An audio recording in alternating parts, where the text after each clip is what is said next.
Finally government और CBSE ने जो बोर्ड एग्जाम कैंसिल कर दिए हैं। ये इतिहास में पहली बार हुआ है कि सीबीएसई ने अपने एग्जाम्स कैंसिल करे हैं।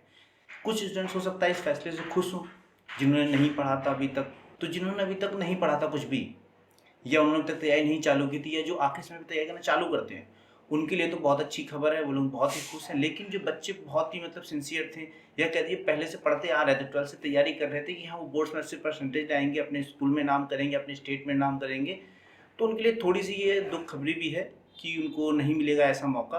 लेकिन जो चीज़ है, सीबीएसई ने डिसीजन लिया, ये काफ़ी समझदारी भरा डिसीजन रहा और काफ़ी कैसे साहसी डिसीजन है अपनी कंट्री की सिचुएशन के हिसाब से कि इतने बड़े एग्जाम को कैंसिल करवाना। क्योंकि अब हम लोग जो है आगे और ज़्यादा मौतें, जो बच्चों की सिकनेस हो सकती है, उसको अफोर्ड नहीं कर सकते हैं। तो सीबीएसई ने जो अपने पहले निर्णय में कहा था कि अभी वो लोग एक क्राइटेरिया डिसाइड कर रहे हैं, उसके बाद वो लोग कुछ बताएंगे, तो फाइनली उन्होंने 4 जून को ये बता दिया है कि वो आने वाले 10 दिनों में जो है क्राइटेरिया डिसाइड करेंगे, मतलब कौन से बेसिस पे जो है बोर्ड जो कि बच्चे हैं उनको नंबर दिए जाएंगे। तो कुछ लोग पहले से ही प्रेडिक्शन कर रहे थे कि बोर्ड एग्जाम तो कैंसिल होने ही है। तो हमारे सामने मुसीबत ये आती है, या सीबीएसई के सामने मुसीबत ये आई है कि वो क्राइटेरिया क्या रखें कि जिससे पता चले कि नंबर क्या देने हैं। तो हम लोग इन क्राइटेरिया के बारे में बात करेंगे आगे वीडियो में। तो पहले हम लोग जानते हैं कि हमारे पास ऑप्शंस क्या क्या हो सकते हैं। सो हेलो गाइस, मैं अमन सिंह गुस्सा हूँ। तो चालू करते हैं हम लोग अपना वीडियो कि सीबीएसई क्या आगे निर्णय ले सकता है इन सब चीज़ों पर।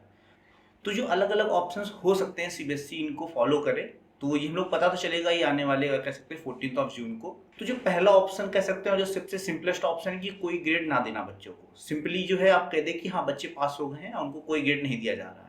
तो ये सबसे बुरी कंडीशन हो सकती है, क्योंकि मार्क्स की जरूरत सबको पड़ती है। और सेकेंड ऑप्शन हो सकता है कि हम लोग जो है ग्रेड्स दे बच्चों को उनके जो पिछले एग्जाम से रहे हुए हैं, या प्री बोर्ड के लिए कहते हैं कि 12th के बेसिस पर हम लोग एग्जाम देते हैं, या जो है एक पर्टिकुलर किसी भी क्लास को हम लोग मान के कि हाँ इस क्लास में उसने कैसा परफॉर्मेंस किया है, उसके हिसाब से हम लोग उसको ग्रेड दे दें। ये थोड़ा सा अच्छा ऑप्शन है पिछले वाले कंपैरिजन में, कि हम लोग इसमें कुछ ग्रेड तो बच्चों को दे रहे हैं। और जो थर्ड ऑप्शन है हमारे पास, वो है ऑनलाइन असाइनमेंट्स का। तो कुछ लोग सजेस्ट किया कि नहीं हम लोग ऑनलाइन असाइनमेंट दे दें। तो मैं बता दूं ये हमारी कंट्री में नहीं पॉसिबल है, क्योंकि हमारी कंट्री में बहुत सी ऐसी सिटीज़ हैं या बहुत से ऐसे गाँव हैं जहाँ पर पहली बात तो बिजली नहीं है, दूसरी चीज इंटरनेट कनेक्शन नहीं है। तो ऑनलाइन असाइनमेंट देना या उनको ऑनलाइन ऐसे कुछ काम देना, उससे फिर उम्मीद करना कि वो लोग सबमिट करेंगे, ये बहुत ही बड़ी चीज होगी। तो ये पॉसिबल नहीं हो सकता है मेरे हिसाब से। और थर्ड आता है कि हम लोग जो है सभी क्लासेस 9th 10th 11th या 11th या प्री बोर्ड, इन सबका एक एवरेज निकाल दें और उसका हम लोग कह दें कि हाँ यही एक रिजल्ट है हमारे पास। जो आखिरी चीज हमारे पास आती है और जो लास्ट थिंग हो सकती है कि हम लोग अगर ये एवरेज निकाल के, किसी जो मैंने 4 तरीके बताए आपको, इनमें से अगर कोई भी रिजल्ट अनाउंस करते हैं हम लोग, तो हो सकता है कुछ बच्चों को इससे संतुष्टि ना हो, कहेंगे नहीं हम तो इससे ज्यादा नंबर ला सकते थे, हमारी प्लानिंग थी हम बोर्ड के आखिरी में पढ़ेंगे। तो ऐसी प्लानिंग नहीं होती, लेकिन हाँ कुछ कहने को तो कोई भी कुछ भी कह सकता है, तो ऑब्वियसली कुछ हो सकता है प्लानिंग हुई है। तो उनके लिए क्या ऑप्शन है कि हम लोग कह सकते हैं कि हाँ हम लोग जिनको इससे संतुष्टि नहीं है वो अपना क्या कर सकते हैं, री एग्जाम करा सकते हैं आने वाली जब भी कंडीशन हमारी नॉर्मल होती है तब। तो इन जो चीज़ें हुई हैं अभी तक हमारे साथ, कह सकते हैं आप अभी जो चीज़ें हो रही हैं, बोर्ड एग्जाम्स कैंसिल हुए हैं, तो इनसे बहुत लोगों को लॉस हुआ है। जैसे आप कह सकते हैं कि पहली चीज़ जो सेंटर्स को पैसे मिलते थे वो भी खत्म हो गए, जो टीचर्स को मिलते थे वो भी खत्म हो गए हैं, या आप कह लीजिए जो चीटिंग करवाते थे कुछ लोगों से चीटिंग करवाते थे, उनके लिए बड़ा भारी नुकसान हुआ है। तो इकोनॉमी में फर्क नहीं पड़ेगा इससे, लेकिन नुकसान तो हुआ है। तो चलिए मजाक की बात तो कुछ और रही, लेकिन हम लोगों को इन मार्क्स की जरूरत पड़ती क्यों है, कि हम लोगों को जरूरी है कि हम लोग रिजल्ट डिक्लेयर ही करें, बच्चों के नंबर ही बता, सिंपली हम लोग पास क्यों नहीं कर सकते हैं। तो कुछ जो स्टूडेंट्स कह सकते हैं कि हमारा पूरा जो एफर्ट हम लोगों ने डाला था अपना जो बोर्ड की एग्जाम प्रिपरेशन के लिए, सारा हमारा वेस्ट हो चुका है।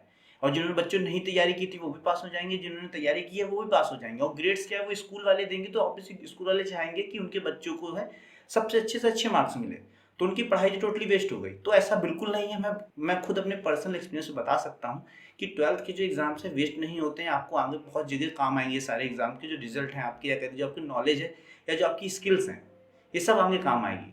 तो हम लोग आते हैं अपने क्वेश्चन पे कि हम लोगों को मार्क्स की जरूरत पड़ती क्यों है।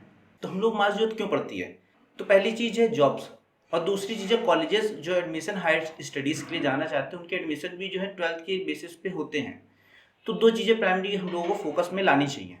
तो जॉब्स में क्या है कि पहली जाती है हमारी प्राइवेट जॉब्स, जो 12th के बाद कर सकते हैं बच्चे, या उनके लिए अप्लाई कर सकते हैं। दूसरी जाती है हमारी गवर्नमेंट जॉब्स।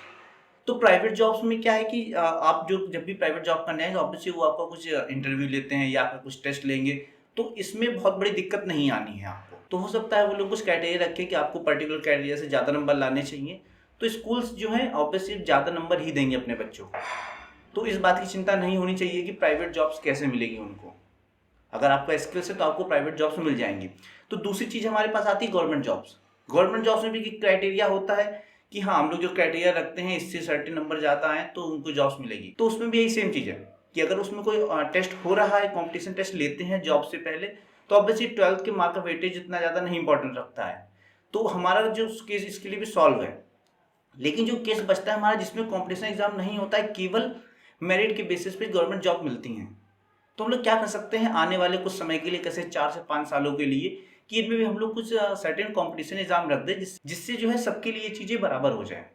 और ऐसी भी जॉब बहुत ज़्यादा नहीं है, 12th के बाद आपको डायरेक्ट मिल जाती है ऑन द मेरिट बेसिस। लगभग सब में जो कॉम्पिटिशन एग्जाम्स होने लगे हैं, तो जॉब्स के लिए इतनी मारामारी नहीं होनी है कि जॉब इतना बड़ा इशूज नहीं हो सकता है कि सिंपली हम लोग जो है कॉम्पिटिशन एग्जाम रख सकते हैं जॉब के लिए, या इंटरव्यू शेड्यूल कर सकते हैं जो बच्चे पास हो रहे हैं 12th के लिए। और ये होना भी चाहिए, इससे हमारी शिक्षा व्यवस्था भी इंप्रूव करेगी। तो इससे क्या होगा, हमारे पे स्किल्ड बच्चे जो है बहुत ही ज़्यादा आएंगे और जो स्किल पर ज़्यादा फोकस होगा इस चीज़ से। तो हम लोग अब आते हैं अपने दूसरे पार्ट पर कि हायर एजुकेशन। तो ऑब्वियसली ये बहुत सारे ऐसे एग्जाम्स हैं जो केवल 12th के एग्जाम्स के बेसिस पे जो है उनको एडमिशन मिलता था। बीए, बीएससी, बीसीए, ऐसे बहुत सारे जो है डिग्री कोर्सेज हैं जो केवल 12th की बेसिस पे जो आपको मिलते थे। तो अब उनका क्या होगा, इसका सिंपल सोल्यूशन क्या है कि जो स्कूल्स अपने मार्क्स दे रहे हैं उन्हीं के बेसिस पे जो है आप अपने स्टूडेंट से ले लें। तो डीयू और जेएनयू ने भी रिसेंटली अनाउंस किया है, वो सीबीएसई ने जो भी डिसीजन लिया उसका वो लोग सम्मान करते हैं, और जो बच्चे उनकी मेरिट लिस्ट में आएंगे इसके बेसिस पे, उसी बेसिस पे वो लोग अपने एडमिशन देंगे। और जो सेकंड चीज़ आती है हमारे पास, जिन डिग्री कॉलेजेस या कहते हैं जिन कोर्सेज के लिए आपके कॉम्पिटिशन एग्जाम्स होते हैं, तो वो इतना बड़ा अगेन इशू नहीं है क्योंकि उनके कॉम्पिटिशन एग्जाम्स होते हैं, वो अपनी मेरिट लिस्ट उन कॉम्पिटिशन एग्जाम्स के हिसाब से बना सकते हैं। और जो सजेशन है कि उन कॉलेजेस के लिए जिनमें जो है ऐसा कोई कॉम्पिटिशन एग्जाम नहीं होता है या कोई ऐसा कॉम्पिटिशन एग्जाम नहीं करा सकते हैं, वो जो अलग से एग्जाम्स होते हैं, जैसे आप जेई मेंस को भी अपना क्राइटेरिया मानकर जो एडमिशन ले सकते हैं अपने यहाँ पर। तो जेई मेंस जो है बस एग्जाम्पल है, आप जो है और भी चीज़ें मान सकते हैं एज ए रेफरेंस कि हाँ इस मेरिट लिस्ट के हिसाब से हम आपको जो एडमिशन देंगे। तो अभी जो सबसे इम्पोर्टेंट सवाल हमारे दिमाग में आता है या किसी बच्चे के दिमाग में आ सकता है कि हम लोग को आगे क्या करना चाहिए। 14 तारीख को रिजल्ट आएगा या 14 तारीख को वो लोग क्राइटेरिया बताएंगे कौन से क्राइटेरिया पे वो लोग देने वाले हैं। तो क्या हम लोगों को अभी जो 12th का चीज़ें ही पढ़ते रहना चाहिए या हम लोग कोई और कोर्स करें आगे, ये ऐसे सवाल जो आपके मन में आ सकते हैं। तो मेरा सजेशन यही है कि आप लोग जो है अपनी प्रैक्टिस तो पहले मत छोड़िए। 12th की जो आपके कोर्सेज थे, जैसे साइंस ले ले, आप मैथ ले ले, या आपको जिस भी फील्ड में आप जाना चाहते हैं उसकी आप रिवीजन करते रहें प्रॉपर, जब तक कि कोई क्राइटेरिया आपका रिजल्ट नहीं आता है। और साथ ही साथ जो एक्स्ट्रा स्किल्स जैसे आपकी कोडिंग सीख सकते हैं, आप एसईओ सीख सकते हैं, आप वेब डिज़ाइनिंग सीख सकते हैं, फोटो एडिटिंग, वीडियो एडिटिंग, ऐसे बहुत सारी चीज़ें जो आप सीख सकते हैं। और एक और कंटेंट राइटिंग भी आप सीख सकते हैं या आप कुछ लिख भी रहे हैं, तो ऐसी बहुत सारी चीज़ें जो आप सीख सकते हैं इस पीरियड में। तो इन सबसे फ़ायदा क्या होगा, एक तो पहली चीज़ है आपके स्किल्स डेवलप होते रहेंगे, आपका मार्क्स साफ होता है। और रिवीजन करना तो बिल्कुल मत छोड़े, तो इसकी बहुत ज़्यादा पॉसिबिलिटीज़ है कि जो यूनिवर्सिटीज़ हैं या कॉलेजेस हैं वो अपना एक एग्ज़ाम खुद का बना दे कि हाँ हम लोग जो है इस एग्ज़ाम के बेसिस पे हम लोग अपने बच्चे लेंगे। तो रिवीजन मत छोड़े, साथ ही साथ जो है इन स्किल्स को भी सीखते रहें। और एक चीज़ और आप लोग जो कर सकते हैं कि आप पार्ट टाइम जॉब कर सकते हैं। पार्ट टाइम जॉब क्या है कि जैसे ये हमारे इंडिया में काफ़ी कम कॉन्सेप्ट है इस चीज़ का, लोग नहीं जनरली फेवर करते इस चीज़ को, लेकिन बाहरी कंट्रीज़ में क्या होता है, लोग 12th के बाद घूमने निकल जाते हैं। घूमने इन द सेंस कि वो लोग चीज़ें सीखते हैं, कि सीखते क्या है कि जैसे लोग कैसे रह रहे हैं, क्या कल्चर है, कौन कौन सी जॉब्स उन लोगों को मिल सकती हैं या किस चीज़ में वो लोग अच्छे हैं। आपके पास अगर टाइम है अभी और आप इन्वेस्ट कर सकते हैं अलग अलग चीज़ों में, तो आप पार्ट टाइम जॉब करिए, आप कहीं इंटर्नशिप कर लीजिए, कहीं दुकान में आप काम कर सकते हैं। तो इसमें कुछ लोग मन में दिमाग में ये ख्याल आया कि नहीं ये जॉब छोटी है, ये जॉब बड़ी है। तो ऐसा बिल्कुल मत सोचिए, कोई भी जॉब छोटी या बड़ी नहीं होती, आपको केवल अपने स्किल सीखनी है। तो जब आप जॉब के लिए जाएंगे या आप आगे कुछ भी करना चाह रहे हैं, तो उसमें आपको क्या शेड्यूल ये चीज़ें मदद करेंगी। तो सीबीएसई ने अभी कोई क्राइटेरिया इस बात में जारी नहीं किया है, वो 14 जून को बताएंगे क्या क्राइटेरिया होगा, किस बेसिस पे आप सभी को नंबर दिए जाएंगे। जैसे ये कुछ क्राइटेरिया आपका नियम आता है तो हम लोग आपको अपडेट करेंगे कि हाँ ये चीज़ें हैं, ये आगे क्या पॉसिबिलिटीज़ हो सकती हैं, क्या आपको डिसीजन लेना चाहिए आगे। इसके बारे में हम लोग डिटेल वीडियो बना देंगे आने वाली चीज़ों में। लेकिन आपको अभी कोई भी डाउट आ रहा है, जैसे आप क्या जॉब कर सकते हैं या क्या आपको पार्ट टाइम काम मिल सकता है या क्या स्किल्स आप डेवलप करें या ये खाली टाइम में क्या करें, अगर आप कोई भी डाउट तो कमेंट सेक्शन करिए, मैं कमेंट में आपका आंसर कर दूंगा। और नेक्स्ट चीज़ आती है हमारे टीचर्स।